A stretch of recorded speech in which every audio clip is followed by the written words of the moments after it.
भरपूर कॅल्शियम आणि उच्च फायबर असलेले पदार्थ आज आपल्याला बनवायचे आहे. तर नमस्कार मैत्रिणींनो, कुक हॅप्पी होममध्ये मी सीमा तुमचं खूप खूप स्वागत करते.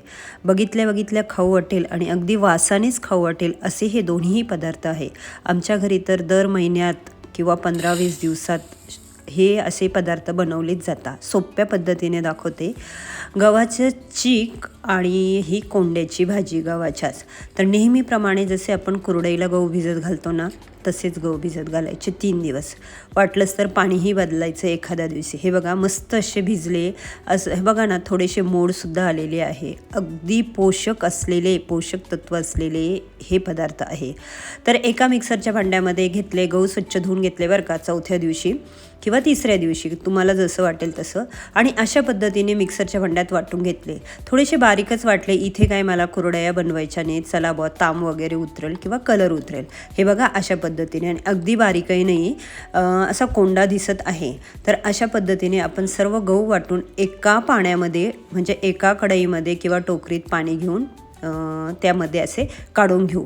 हे बघा चीकसुद्धा किती मस्त दिसत आहे ह्या गव्हाचा. तर आता आपल्याला याच्यापासूनच चीकही बनवायचा आहे आणि कोंड्याची भाजीही बनवायची आहे. तर चला मी तुम्हाला त्याचे महत्त्वही सांगते आणि अगोदर हे सांगते की नेहमी जसं आपण कुरडयाला चीक वगैरे काढतो तसंच सगळं गाळून वगैरे घ्या. आणि पहिल्याच पाण्याचा म्हणजे हे बघा हा असा बुटका तसाच भाजीला ठेवा. तुम्हाला आता किती ठेवायचं किती नाही, आणि बाकीचं तुम्ही पाण्यात टाकून त्याचं चीक बनवायसाठी असू द्या. तर चीक व कोंडा हे दोन्हीही मधुमेह नियंत्रण, वजन कमी करणे व हृदयरोगाचा धोका कमी करण्यास मदत करतात. आणि सर्वात महत्त्वाचं म्हणजे शरीराला ऊर्जा देतात. शेतकरी कुटुंबामध्ये तर असं समजा की सकाळी सकाळी नाश्त्याला आठवड्यात 15 दिवस हा चीक असतो. तर तो कधी गुळाचा असतो तर तो कधी साखरेचा असतो. तर तुम्हाला माहिती आहे का, हाडे व केससुद्धा हा मजबूत करतो. भरपूर कॅल्शियम असते ना यामध्ये, आणि थकवा दूर करतो. आणि सर्वात महत्त्वाचं म्हणजे आरोग्यासाठी आवश्यक खनिजे पुरवून शरीराची ताकद वाढवतो.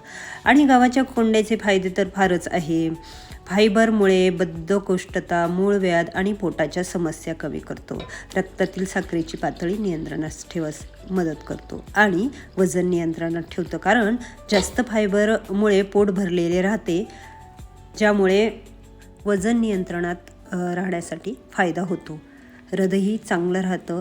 बॅड कोलेस्ट्रॉल म्हणजेच LDL कमी करण्याचे हृदयाचे आरोग्य सुधारतो. तर हे बघा आता हा कोंडा हा आपल्याला भाजीला घ्यायचा आहे.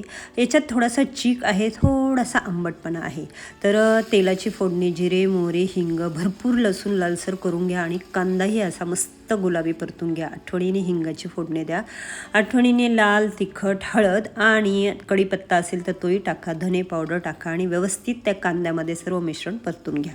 नंतर हा कोंडा, आता हा कोंडा आपल्याला धुवून घ्यायचा नाही बरं का, मी पहिल्याच पाण्याचा ठेवला आहे कारण मला थोडासा आंबटही आवडतो आणि मस्त असा त्याचा कस त्यामध्ये उतरतो. म्हणजे असं नाही का नुसता कोंडाच आहे, त्यामध्ये चिकही आहे. चवीपुरतं मीठ टाका आणि 2-3 वेळा वाफवून घ्या. आधीमध्ये हलवत राहा आणि असा मोकळा भुरभुरीत कोंडा बनवा, कोंड्याची भाजी बनवा. कोथिंबीर वगैरे टाकून सर्व करा. आता गूळ टाकून आपल्याला इथे चीक बनवायचं आहे. गुळाचं पाणी करून घ्यायचं. हे बघा दुसरा दिवस आहे. हे चिकाचं बघा कसं वरचं खराब पाणी काढून घेतलं आणि आता आपल्याला त्याचा चीक बनवायचा आहे. तर अंदाजे तुम्हाला किती बनवायचं त्या पद्धतीने गुळाचं किंवा साखरेचं पाणी बनवायला ठेवायचं. मी येथे पितळाच्या पाण्यामध्ये ते पाणी गाळूनही घेतलेलं आहे, गुळाचं पाणी उकळलेलं, आणि त्यामध्ये चवीपुरतं थोडंसं मीठ तर घालावंच लागेल जेणेकरून टेस्टमध्ये फरक पडेल. आणि पाणी उकळत आलं की त्यामध्ये तो चीक टाकायचा आणि सतत हलवत राहायचं. आठवणीने थोडासा असा सपताळच ठेवायचा, जास्त निवारणे ठेवायचा, कारण तो आपल्याला गरम गरम खायचा आहे. तर मस्त अशी हे 2 रेसिपी आहे, नक्की बनवा. आम्ही तर असं नाही की कुरडया बनवायच्या असल्यावरच खातो, आम्ही इतर केव्हाही बनवून खातो, कारण मिक्सरवर 2 वाट्या गहू तर सहज दळले जातात. तर नक्की एकदा गव्हाच्या चिकाची खीर किंवा अशा पद्धतीने असा हा चीक बनवून खा आणि कोंड्याची भाजीही बनवून खा. सोप्या पद्धतीने दोन्ही रेसिप्या दाखवलेल्या आहे. म्हणजे 2 वाट्या मी इथे गहू भिजत घातले, पण त्याचे 2 पदार्थ झाले आणि 2 वेळेस झाले. बघा कोंड्याची भाजी किती छान झालेली आहे. मग तुम्ही ती बाजरीच्या भाकरीबरोबर खा अथवा चपातीबरोबर खा. मस्त अशी थोडीशी तिखट, आंबट आणि त्याबरोबर चिकही घ्या. कशी वाटली रेसिपी सांगा आणि तुम्हाला कुठली रेसिपी हवी आहे तेही सांगा. बाय.